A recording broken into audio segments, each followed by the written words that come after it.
चलिए आप सभी लोगों का स्वागत करते हैं कौटिल्य जीएस परिवार में। मेरे सभी आदर्श छात्र छात्राएं बड़ी ही अच्छे और बड़े ही शानदार तरीके से आप लोगों का एक स्नेह मिला पिछले 2 वीडियो में। उसके बाद इस वीडियो को लेकर के आप सभी लोगों के सामने मैं प्रस्तुत हुआ हूं। कुमार प्रवीण, जैसा कि आप पीछे देख रहे होंगे कि बिहार स्पेशल का बैच स्टार्ट होने जा रहा है अपने कौटिल्य जीएस प्लेटफॉर्म पर।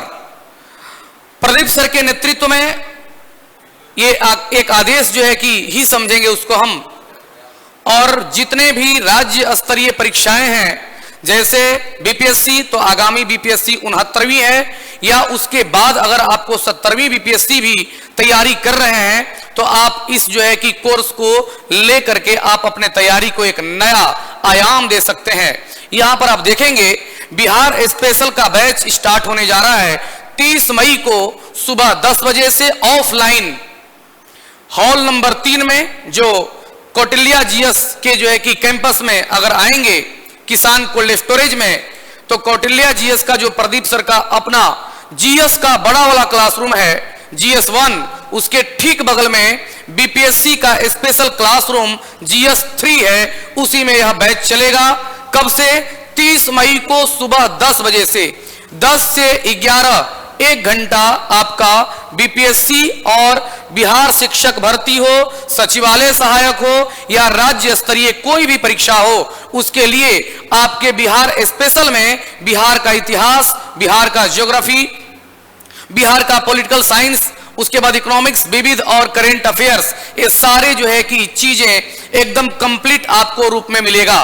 मेरे सभी आदर्श छात्र छात्राएं बहुत ही नॉमिनल चार्ज पर मात्र 550 रुपए में, मात्र 550 रुपए में 60 से 70 क्लास, यानी 3 से 3.5 महीना, अगर उसको 4 महीना कह सकते हैं तो बिल्कुल कम नहीं होगा, 4 महीना के ही आसपास हो जाएगा आपका बैच। लेकिन गारंटी इस बात की है कि बिहार सामान्य ज्ञान आपका मजबूत हो जाएगा। इसमें आप देख रहे हैं कि आज के वीडियो में और आज का लेक्चर काफी शानदार होने वाला है, और मुझे ये पूर्ण विश्वास है कि आज के पंचायती राज व्यवस्था को जब हम लोग आपके सामने प्रस्तुत करेंगे हम, तो आपका सारा डाउट क्लियर हो जाएगा, और एग्जाम के साथ साथ एग्जाम के पॉइंट ऑफ व्यू से तो डाउट क्लियर होगा ही, आपका एक व्यवहारिक ज्ञान भी बढ़ेगा, और पंचायती राज व्यवस्था में संपूर्ण जानकारी आपको एक ही वीडियो में प्राप्त हो जाएगी। फिर से एक बार देख लेंगे, बैच प्रारंभ 30 मई सुबह 10 बजे से, ऑनलाइन और ऑफलाइन दोनों मोड में। ऑनलाइन 10 बजे उसका जो ऑफलाइन 10 बजे 550 रुपए में संपूर्ण कोर्स, और मात्र 350 रुपए में ऑनलाइन परचेज कर सकते हैं आप, और आपको इसमें पीडीएफ और कंटेंट सारी चीजें मिलेंगे। चलिए क्लास की शुरुआत करते हैं। बिहार पंचायती राज आखिर क्या है, इसके पीछे का इतिहास और इसके बिहार में राज गतिविधियां और सरकार की अन्य जो है कि निर्णय जिसके माध्यम से पंचायती राज यहां चल रहा है। मेरे सभी आदर्श छात्र छात्राएं, हमने अभी बोला कि इस वीडियो के बाद आपके सारे डाउट क्लियर हो जाएंगे। अब जरा ध्यान रखेंगे, बिहार पंचायती राज, बिहार पंचायती राज गांधी जी के सिद्धांत थे आजादी से पहले कि भारत जब आजाद हो तो ग्राम स्वराज हो। ग्राम स्वराज, तो अगर बात करें हम लोग तो पंचायती राज व्यवस्था, पंचायती राज का जो सिद्धांत है, सिद्धांत वो गांधी जी के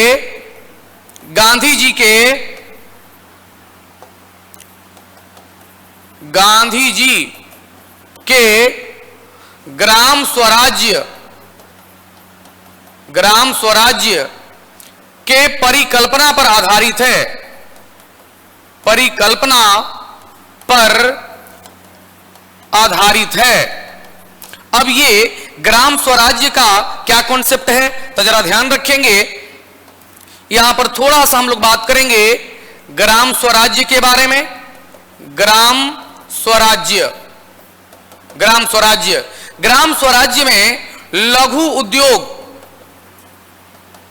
का विकास, ग्रामीण क्षेत्रों में भाईचारे, स्वास्थ्य और शिक्षा के प्रति जागरूकता, शिक्षा के प्रति जागरूकता ये तो था ही, लेकिन गांधी जी का एक सोच था ग्राम स्वराज्य के तहत कि लोग स्व नेतृत्व के तहत स्वशासन करें और ये स्वनेतृत्व और स्वशासन के तहत एक स्थानीय स्वशासन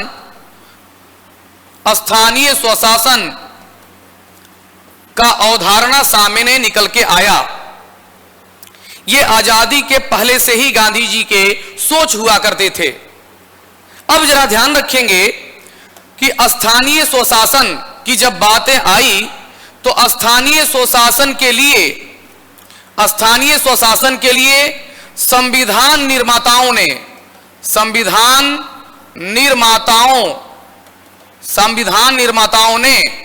क्या किया? तो संविधान निर्माताओं ने संविधान में भाग 4 में इसका प्रावधान किया। अनुच्छेद 40 के तहत निर्देश,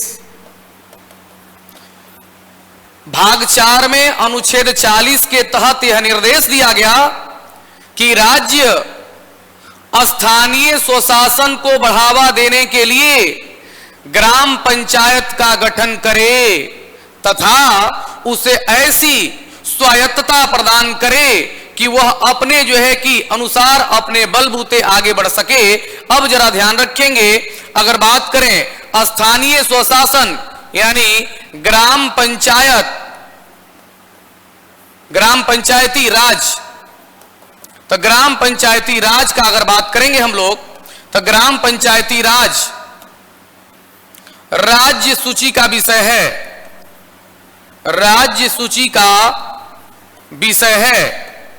यानी ग्राम पंचायत के नीतियों का निर्धारण, ग्राम पंचायत के चुनाव का प्रावधान, उससे संबंधित बहुत सारे जो गतिविधियां होंगी वो स्वयं राज्य के जिम्मे दिया गया।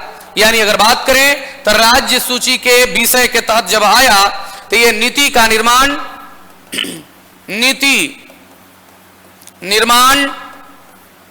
चुनाव प्रक्रिया एवं अन्य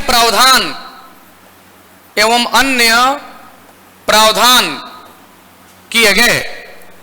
अब इसको जरा ध्यान में रखेंगे। अब इसी राज्य सूची के विषय के तहत जब ये चर्चा किया गया, तब अब जरा ध्यान रखेंगे, यहां पर एक छोटा सा टॉपिक हम लोग यहां लिखते हैं, पंचायती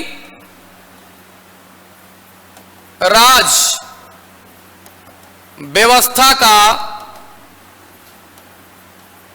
इतिहास, पंचायती राज व्यवस्था का इतिहास। अब इसमें इसे लागू करने से पहले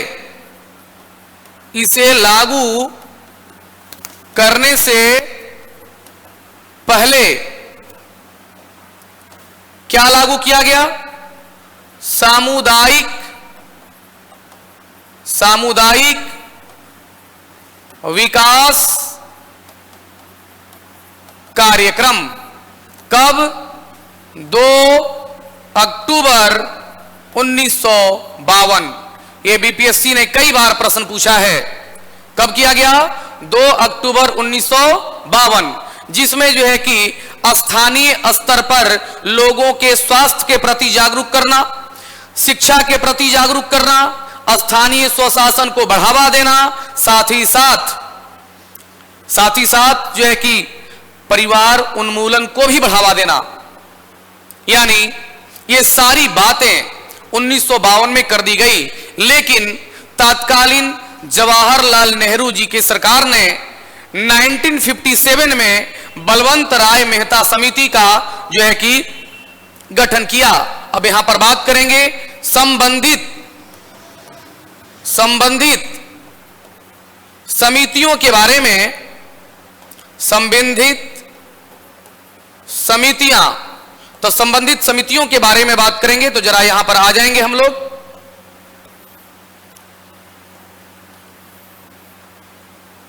देखिए, तो पहली जो एक समिति थी वो बलवंत राय मेहता समिति 1957। इसने क्या किया? त्रिस्तरीय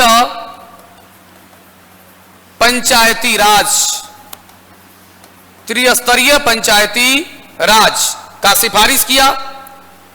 अब ग्रामीण स्तर पर ग्राम पंचायत, प्रखंड स्तर पर पंचायत समिति और जिला स्तर पर जिला परिषद, इनके तहत कुछ कहानी भी सुन लेंगे। इनके तहत सारी बातें जो है कि अच्छी हुई। 1958 में कहा गया कि सभी राज्य बलवंत राय मेहता समिति के सिफारिश को माने। राज्यों ने माना भी। 2 अक्टूबर 1959 को राजस्थान के नागौर जिले से स्वयं तत्कालीन प्रधानमंत्री जवाहरलाल नेहरू ने जो है कि ग्राम पंचायत का व्यवस्था शुरू भी कर दिया।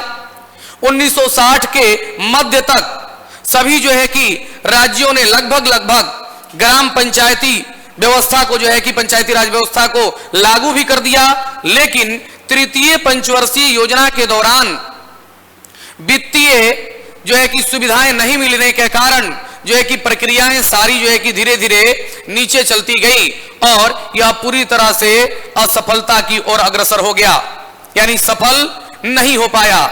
तब जो है कि दूसरी समिति का अगर हम लोग बात करेंगे, दूसरी समिति का, तो दूसरी समिति अशोक मेहता समिति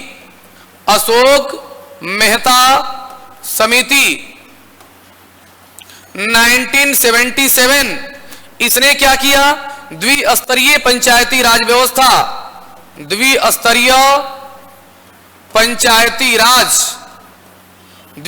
पंचायती राज।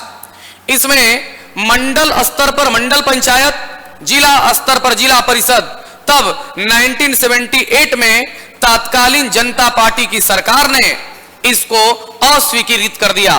तब उसके बाद अगर बात करेंगे तो तीसरा आपकी जो समिति बनी जे.वी.के. राव समिति, यह बनी आपकी 1985 में। इसने जो है कि क्या कहा? जे.वी.के. राव समिति ने क्या कहा? इसने कहा पंचायती राज व्यवस्था सशक्त बनाने के लिए विशेष रूप से जिला परिषद को उसके बाद फिर आगे बढ़ेंगे हम लोग। तो एक और जो है कि 1986 में लक्ष्मी मल सिंघवी समिति 1986 में, यह बहुत ध्यान देने योग्य बात है कि पहली यही समिति थी जिसने ग्राम पंचायत को यानी पंचायती राज व्यवस्था को संवैधानिक दर्जा देने का बात कहा। पहली समिति जिसने पंचायती राज व्यवस्था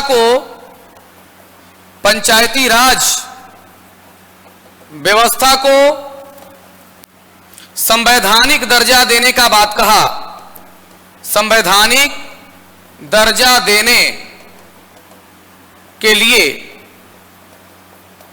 अब जरा ध्यान रखेंगे, यहां पर बड़ा महत्वपूर्ण बात आएगा, वो ये कि इस समिति के सिफारिश पर तत्कालीन राजीव गांधी की सरकार ने 64वां संविधान संशोधन लोकसभा में प्रस्तुत किया, लेकिन वह लोकसभा से तो पारित हो गया लेकिन राज्यसभा से पारित नहीं हो पाया। 66वीं बीपीएससी यह प्रश्न पूछा था कि पहली बार पंचायती राज व्यवस्था को लागू करने के लिए संविधान संशोधन विधेयक कौन सा प्रस्तुत किया गया था, तो 64वां। उसके बाद जब वह समिति का सिफारिश अस्वीकृत हो गया तब जरा सा बात करेंगे। 5वां जो थी वो थी पी.के. थुंगन समिति। पी.के. थुंगन समिति, इस समिति ने भी पंचायती राज संस्थाओं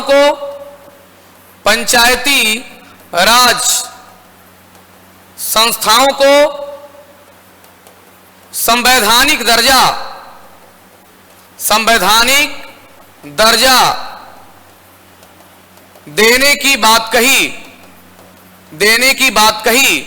अब जरा ध्यान रखेंगे, इसी समिति के सिफारिश पर अब जरा ध्यान रखेंगे, इसी समिति की सिफारिश पर सबसे पहले तत्कालीन विश्वनाथ प्रसाद सिंह की सरकार ने इस बात को आगे बढ़ाया, फिर चंद्रशेखर जी ने आगे बढ़ाया, अंततः पी.वी. नरसिम्हा राव की सरकार ने 1992 में 73वां संविधान संशोधन विधेयक प्रस्तुत किया। तो इसी समिति के सिफारिश पर वर्तमान पंचायती राज संस्थाओं को संवैधानिक दर्जा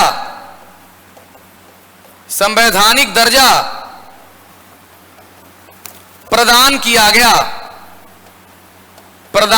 गया। अब जरा ध्यान रखेंगे, आगे अगले बात में हम लोग देखेंगे जरा,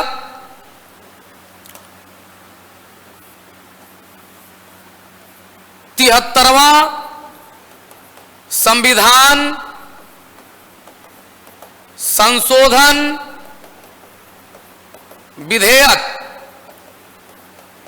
बहुत महत्वपूर्ण पॉइंट। 73वां संविधान संशोधन विधेयक लोकसभा में प्रस्तुत, तो लोकसभा में कब प्रस्तुत हुआ, 22 दिसंबर 1992। राज्यसभा में प्रस्तुत 23 दिसंबर 1992। यानी बात करेंगे हम लोग तो ये 1992 में प्रस्तुत हुआ, इसलिए इसको कहते हैं 73वां संविधान संशोधन विधेयक 1992। अब ये आधे से अधिक, जरा ध्यान रखेंगे, आधे से अधिक राज्यों के विधान मंडलों से अनुमति के बाद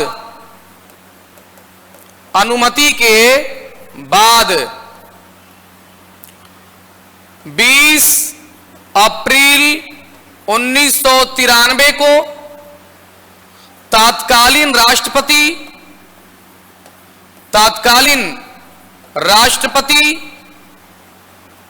डॉक्टर शंकर दयाल शर्मा के हस्ताक्षर के बाद विधि या अधिनियम बन गया। तो एक बना कब, 1993 में। इसलिए कभी भी पूछेगा 73वां संविधान संशोधन अधिनियम तो 1993, विधेयक तो 1992। लेकिन एक बात और ध्यान रखेंगे, इसी के साथ देश में पंचायती राज 24 अप्रैल 1993 को लागू हुआ। 1993 को लागू हुआ। इसलिए प्रत्येक वर्ष पंचायती राज दिवस मनाया जाता है 24 अप्रैल को। अब यहां पर जरा ध्यान रखेंगे, ये हमने पंचायती राज का एक छोटा सा आपको इतिहास बताया। अब आ जाते हैं बिहार पंचायती राज व्यवस्था पर। यह इंडिया के परिप्रेक्ष्य में था कि भारत में किस प्रकार से पंचायती राज की शुरुआत हुई, कैसे वो फेल हुआ, कैसे अंततः वो पास हुआ। अब जरा ध्यान रखेंगे, हम लोग बात करेंगे जरा बिहार पंचायती राज के बारे में। बिहार पंचायती राज, बिहार पंचायती राज। अब 73वां संविधान संशोधन विधेयक के बाद जो अधिनियम बना, उसके तहत कहा गया कि राज्य अपने सुविधा अनुसार पंचायती राज के लिए अलग अधिनियम बना सकते हैं, क्योंकि हमने पहले ही चर्चा किया कि पंचायती राज राज्य सूची का विषय है और इसके लिए विधि, कानून, अधिनियम आदि के साथ साथ चुनाव प्रक्रिया और जनप्रतिनिधि से संबंधित बहुत सारे प्रावधान राज्य कर सकते हैं। तब यहां पर बात करेंगे जरा बिहार पंचायती राज। तो बिहार में पंचायती राज व्यवस्था को सशक्त बनाने हेतु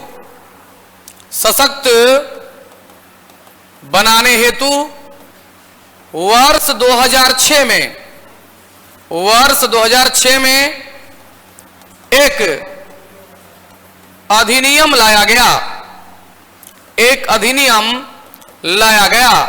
वह कौन अधिनियम था? तो जरा ध्यान रखेंगे, अधिनियम के बारे में बात करेंगे। वो अधिनियम था आपका बिहार पंचायती राज अधिनियम 2006। बिहार पंचायती राज अधिनियम 2006। अब इसके तहत बिहार के पंचायती राज व्यवस्था को 3 स्तरीय बनाया गया। त्रिस्तरीय पंचायती राज बिहार में। वो त्रिस्तरीय पंचायती राज कौन था? तो उसको जरा ध्यान से समझेंगे। यानी बिहार में यह पूछा हुआ था 8 मई 2022 67वीं बीपीएससी का पहला एग्जाम, उसका री एग्जाम 30 सितंबर 2022 को हुआ था, एकदम हाल ही में। त्रिस्तरीय पंचायती राज, तो त्रिस्तरीय पंचायती राज है कौन? तो बिहार में त्रिस्तरीय पंचायती राज जो है वो है आपका ग्राम पंचायत। ग्राम स्तर पर कौन? ग्राम पंचायत। दूसरा है आपका पंचायत समिति। ये कौन स्तर पर? तो प्रखंड स्तर पर। उसके बाद जिला परिषद, ये आपका जिला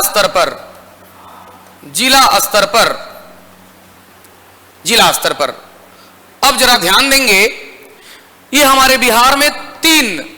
अब इसी 12 फरवरी 2023 को 68वीं बीपीएससी में पूछा गया प्रश्न था कि पंचायत समिति का गठन किस स्तर पर होता है? तो नीचे दे दिए है प्रश्न, प्रखंड स्तर।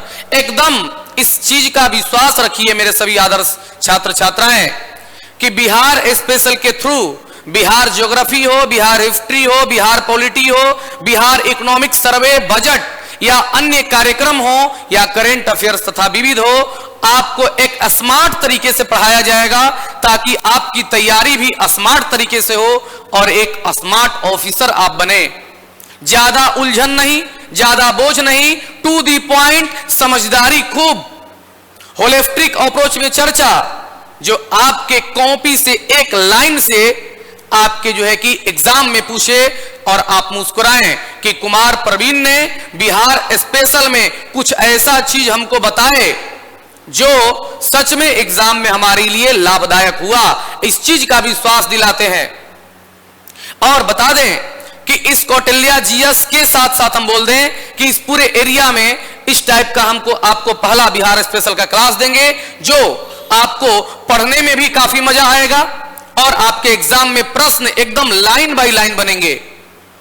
इसलिए आप सभी लोगों से जरूर हम एक बात कहना चाहेंगे कि आप एक बार अगर जो है कि समय है तो आप ऑफलाइन में 10 बजे 30 मई से आए, बड़े नॉमिनल चार्ज मात्र 550 रुपए, और ऑफलाइन अगर किसी कारणवश ऑफलाइन अगर नहीं आ पाते हैं तो मात्र 350 में ऑनलाइन परचेज जरूर करें। Kautilya GS teaching centre apps को डाउनलोड करके वहां पर जब आप जाएंगे तो वहां पर आपको बिहार स्पेशल कर करके एक कोर्स मिलेगा, वहीं पर आपको यह मिल जाएगा। चलिए अब जरा ध्यान रखते हैं, हम ग्राम पंचायत पर जाते हैं। ग्राम पंचायत पर, ग्राम पंचायत बहुत महत्वपूर्ण पॉइंट। ग्राम पंचायत, ग्राम पंचायत, अब जरा ध्यान रखेंगे। ग्राम पंचायत गठन 7000 की जनसंख्या पर, 7000 की जनसंख्या पर, यानी ग्राम पंचायत का गठन कितनी जनसंख्या पर?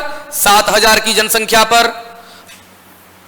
ग्राम पंचायत का सीमांकन, यानी ग्राम पंचायत कितना बड़ा होगा? ग्राम पंचायत का सीमांकन, सीमांकन कौन करेगा भाई? तो द्वारा जिला दंडाधिकारी, जिला दंडाधिकारी, जिला दंडाधिकारी जिस समय काम करेंगे उस समय उनका नाम जिला दंडाधिकारी होगा और वो कोई और नहीं होंगे, वो डीएम साहब होंगे। अब जरा यहां पर ध्यान रखेंगे, प्रमुख कौन होगा?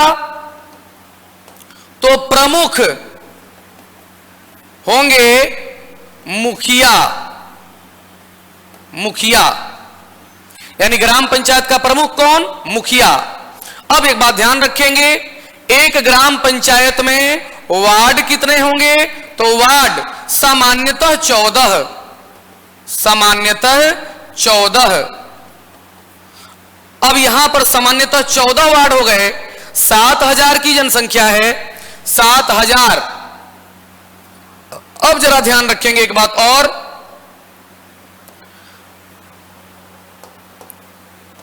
कि एक वार्ड, एक वार्ड का गठन 500 की जनसंख्या पर होगा, जनसंख्या पर होगा, जिसका प्रधान, जिसका प्रमुख वार्ड पार्षद होगा, जिसका प्रमुख कौन होगा? वार्ड पार्षद, वार्ड पार्षद, सॉरी वार्ड पार्षद, जिसका प्रधान कौन होगा? वार्ड पार्षद होगा। अब जरा ध्यान रखेंगे इसमें एक बात और, एक उप मुखिया भी होंगे, एक उप मुखिया, जो वार्ड पार्षद क्या करेंगे? साधारण बहुमत के आधार पर, साधारण बहुमत के आधार पर, साधारण बहुमत के आधार पर अपने बीच से चुनेंगे, अपने बीच से चुनेंगे, चुनेंगे। उप मुखिया का क्या काम होगा भैया? तो उप मुखिया कार्य मुखिया के अनुपस्थिति में, मुखिया के अनुपस्थिति में उसके सभी कर्तव्यों का निर्वहन करना।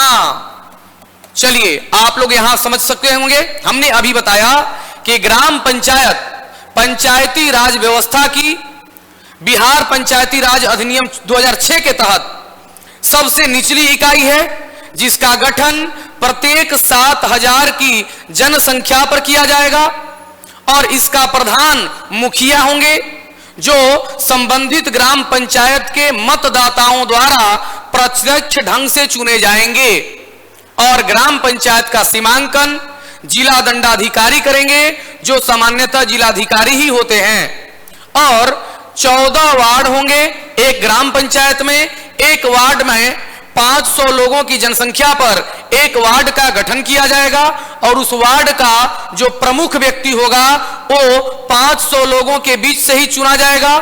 और ये जितने भी 14 वार्ड पार्षद होंगे वो अपने बीच से आधे से अधिक अर्थात साधारण बहुमत के आधार पर एक उप मुखिया का चुनाव करेंगे, जो मुखिया के अनुपस्थिति में मुखिया के सभी कार्यों का, कर्तव्यों का निर्वहन करेगा। मेरे सभी आदर्श छात्र छात्राएं इस बात का ध्यान रखेंगे। ये हमने आपको डायग्राम के थ्रू पढ़ा रहे हैं, क्योंकि हम लोग बीपीएससी में मेंस के क्लास को लेते हैं और प्रदीप सर के आदेश पर हमने आप लोगों के लिए बिहार स्पेशल शुरू किया है, ताकि एक हर तैयारी, क्योंकि जीएस में सभी जो है कि सब्जेक्ट को बड़े अच्छे ढंग से प्रदीप सर जो है कि आपको पढ़ा करके और आपका सारा जो है कि क्वेश्चन कहीं ना कहीं उस लेवल पर पहुंचाते हैं कि आप एग्जाम पास करते हैं। उसी में राज्य स्तरीय परीक्षाओं में भी बिहार सामान्य ज्ञान का जो महत्व बढ़ते जा रहा है, वो जो है कि जिम्मेदारी स्वयं प्रदीप सर ने मुझे दिया है और इसका निर्वहन हम अच्छे ढंग से करेंगे, ताकि आप ही जो इस वीडियो को देख रहे हैं, अगर हमारा वीडियो ये अच्छा लगेगा तो आप ही सभी लोगों को बताएंगे कि प्रदीप सर ने एक ऐसे टीचर को लाए हैं जो बिहार सामान्य ज्ञान से संबंधित जो बातों को बताते हैं वो सच में समझ में आता है, और उम्मीद करते हैं कि सच में समझ में आ भी रहा होगा। और अब आगे बढ़ते हैं हम लोग कि मुखिया जी क्या करेंगे। तो मुखिया जी का जरा बात करेंगे।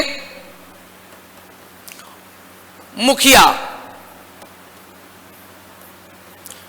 न्यूनतम आयु 21 वर्ष अगर किसी का होगा तो वह मुखिया बनने के लायक है, यानी चुनाव लड़ने के लायक है।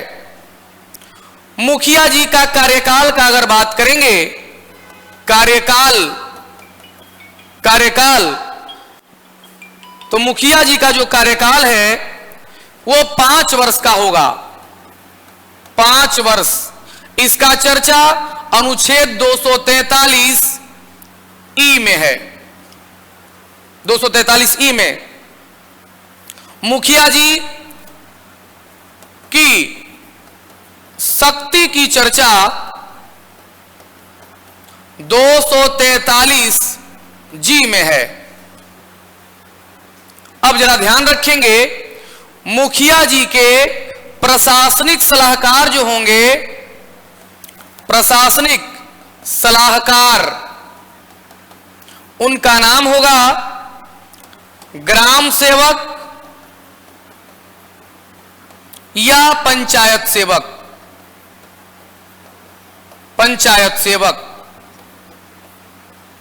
ग्राम सेवक या पंचायत सेवक। मुखिया जी को मन कर रहा है कि अब हम मुखियागिरी ना करें, तो जरा ध्यान रखेंगे,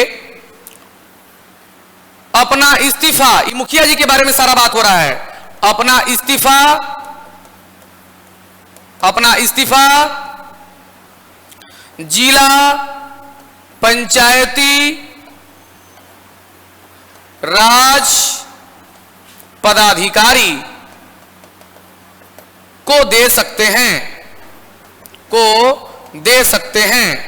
अब जरा महत्वपूर्ण बात ध्यान रखेंगे, मुखिया को लगता है कि मुझे अब ये मुखियागिरी नहीं करना है तो अपना इस्तीफा देंगे। जब वो इस्तीफा देंगे तो 6 माह के भीतर चुनाव होगा, उसके लिए उप मुखिया ऑलरेडी है। तो मुखिया जी अपना इस्तीफा किसको देंगे? जिला पंचायती राज पदाधिकारी को देंगे। जिला पंचायती राज पदाधिकारी उनका इस्तीफा 7 दिन तक स्वीकार नहीं करेंगे। कितने दिन तक? 7 दिन तक, ताकि मुखिया जी का होश ठिकाने आए तो वो अपना इस्तीफा वापस ले सकते हैं। लेकिन अगर 8वें दिन मुखिया जी आकर कहेंगे कि नहीं, मेरा मन कर रहा है कि हम इस्तीफा ना दें, तो जिला पंचायती राज पदाधिकारी डीपीआरओ कहेगा कि अब आपका टाइम चला गया, यानी यह जो है कि मुखिया का इस्तीफा 7 दिन के बाद प्रभावी होगा। जो 7 दिनों बाद प्रभावी होगा, 7 दिनों बाद प्रभावी होगा, 7 दिनों बाद प्रभावी होगा, 7 दिनों बाद प्रभावित होगा। अब जरा ध्यान रखेंगे कि मुखिया जी अगर हटना नहीं चाह रहे हों और मुखिया जी गलत कर रहे हों तो जरा ध्यान रखेंगे इस बात को। यदि मुखिया कार्य करने में सक्षम नहीं है, कार्य करने में सक्षम नहीं है, या किसी कदाचार में लिप्त है,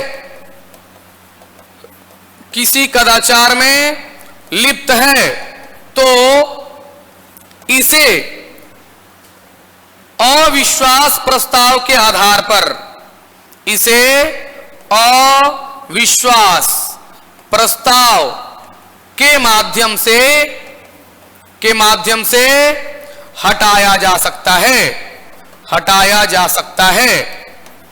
यानी मुखिया जी पर था विश्वास की करेंगे काम, कार्य करने में है सक्षम, है ईमानदार, अगला पिछड़ा शोषित वंचित कुछ नहीं देखते, सबका काम समान रूप से करते हैं, लेकिन इसके विरुद्ध इन्होंने काम करना शुरू कर दिया। तो मुखिया जी पर था विश्वास, अब नहीं है विश्वास, इसलिए लाएंगे अविश्वास प्रस्ताव। और अविश्वास प्रस्ताव के बारे में जरा समझ लीजिए। हमने बात किया कि अविश्वास प्रस्ताव, अविश्वास प्रस्ताव तभी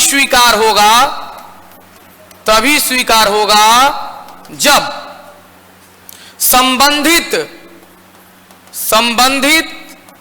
ग्राम पंचायत के कुल मतदाताओं का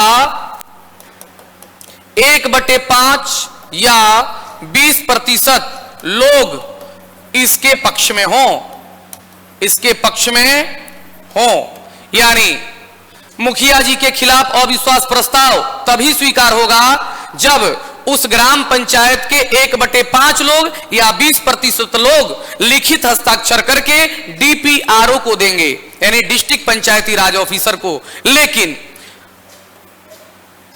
डीपीआरओ यानी डिस्ट्रिक्ट पंचायती राज ऑफिसर, जिला पंचायती राज ऑफिसर, डीपीआरओ एक तिथि घोषित करेंगे, तिथि घोषित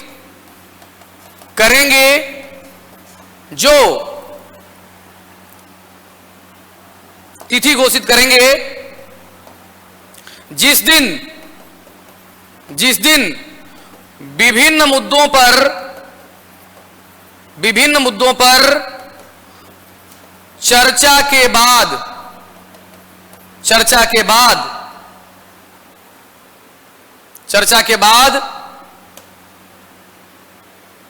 एक मतदान कराया जाएगा, मतलब सिंपल। अब वहां पर साधारण बहुमत देखा जाएगा। चर्चा के बाद कुल उपस्थित लोगों का, कुल मतदाताओं का, कुल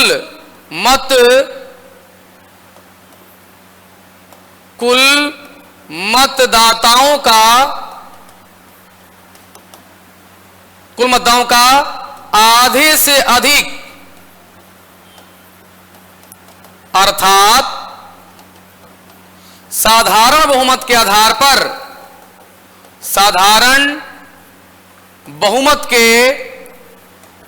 आधार पर मुखिया को पद से हटाया जा सकता है, मुखिया को पद से हटाया जा सकता है। यानी मुखिया को अविश्वास प्रस्ताव के माध्यम से, अविश्वास प्रस्ताव के लिए 1/5 या 20% लोग और साधारण बहुमत के आधार पर हटाया जा सकता है। लेकिन मुखिया का कार्यकाल 5 वर्ष है, मुखिया को प्रारंभ के 2 वर्ष में और अंतिम के 6 माह में अविश्वास प्रस्ताव नहीं लाया जा सकता। जरा ध्यान रखेंगे, काफी महत्वपूर्ण पॉइंट। मुखिया के खिलाफ, मुखिया के विरुद्ध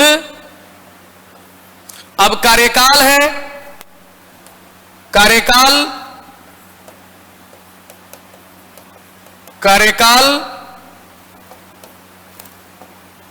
5 वर्ष, 5 वर्ष। तो प्रारंभ में 2 वर्ष, प्रारंभ में 2 वर्ष, अंत में 6 माह, अंत में 6 माह। ध्यान रखेंगे, मुखिया के विरुद्ध प्रारंभ में 2 वर्ष, अंत में 6 माह। अविश्वास प्रस्ताव, अविश्वास प्रस्ताव नहीं लाया जा सकता है, नहीं लाया जा सकता है। ये एक मोटा मोटी आपको सिनेरियो दिए। अब इसी में बता दें, मुखिया जी हर जो है कि 3 महीना के अंदर कम से कम एक बार ग्राम सभा का बैठक करेंगे। उसमें उस ग्राम के 18 प्लस लोग कम से कम 1/5 भाग या 1/20वां भाग या 5% लोग उपस्थित हों। वो एक आम सभा कहलाएगा, जनता की सभा कहलाएगा। उसमें विकास प्रक्रिया पर चर्चा होगा, ग्राम सेवक बगल में बैठेंगे, उसमें कोई भी व्यक्ति दे सकता है। और ग्राम पंचायत बिहार पंचायती राज व्यवस्था की निचली इकाई है। उसी प्रकार से आगामी 2 और हैं, वीडियो और लंबा हो सकता है, आगामी और भी जो है कि आपके इसके बारे में चर्चाएं होती रहेंगी। पुनः एक बार आप लोगों को सूचना दे दें कि आप 30 मई सुबह 10 बजे hall number 3 Kautilya GS main GS class के ठीक बगल में ऑफलाइन में जरूर आएं। और मुझे उम्मीद है कि ये ग्राम पंचायत का वीडियो आप लोगों को पसंद आएगा। और हमने जो प्रारंभ में बोला कि आपके सभी डाउट क्लियर करेंगे, तो ये तो हमने सिर्फ मुखिया जी के बारे में चर्चा किया। अभी पंचायत समिति जिला परिषद रह गए हैं, जो फिर आगामी वीडियो में आप लोग को जरूर बताएंगे। लेकिन आप सभी लोग बिहार स्पेशल के तहत Bihar geography, Bihar history, Bihar polity, Bihar economics, विविध और करंट अफेयर्स के लिए कौटिल्या जीएस के ऑफिस में जरूर संपर्क करें। और एक बात और बता दें कि इसके लिए आप ऑफलाइन ऑनलाइन दोनों माध्यम में जुड़ करके आप जो है कि प्रदीप सर के आदेशानुसार मैं प्रवीण कुमार, यहां पर देंगे राशि भी ठीक है, प्रदीप सर और प्रवीण सर, यानी मेरा नाम कुमार प्रवीण। तो आप जरूर जुड़ें। और इस वीडियो को अगर अच्छा लगा तो हम अपने लिए बोल रहे हैं कि कुछ लोगों को शेयर कर दें, ताकि उनको पता चले कि बड़े आसानी से भी बड़े उलझे हुए टॉपिक को पढ़ा जा सकता है। बस इतना ही आज के वीडियो में। और आप सभी लोगों के ब्लेसिंग का मुझे इंतजार रहेगा। और ईश्वर चाहा तो जरूर इस बार समय से हम लोगों ने शुरू किया है। 30 मई को बैच प्रारंभ, 30 सितंबर को 69वीं बीपीएससी, और दावे के साथ कर रहे हैं कि आपका इसके पहले हम कोर्स कंप्लीट करके और आपका जितना बिहार स्पेशल का प्रश्न बीपीएससी पूछेगा या अन्य एग्जाम में पूछे जाएंगे, उसमें 90% आपका क्वेश्चन अपने कॉपी के लाइन बाय लाइन से देंगे। कुमार प्रवीण इस बात का विश्वास दिला करके चलता है। ठीक है, मिलते हैं आप सभी लोगों से। ठीक, बहुत बहुत धन्यवाद आप लोगों का।